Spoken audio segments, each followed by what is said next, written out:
Hey everybody, I want to take a second and give you a little Blackboard tutorial, how to navigate the course, make sure you know where everything is.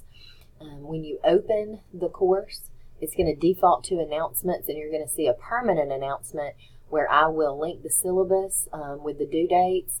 This could change as the course progresses, but this announcement will always stay here. So to see my new announcements, you'll have to scroll down a bit and you'll see some announcements from my course below that.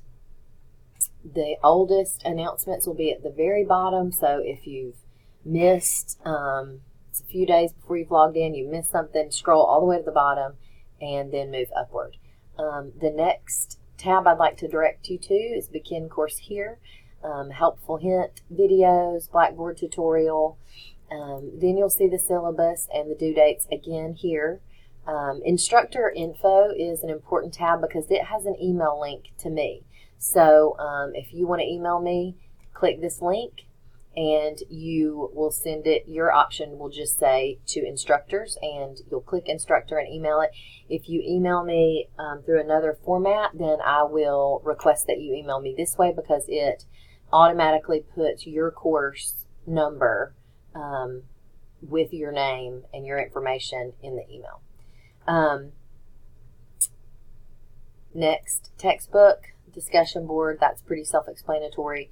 Then I would like to explain to you these week folders. So each week, as you saw on the syllabus, you'll see that we have an assignment for each one of these weeks. So week 1, you do these things.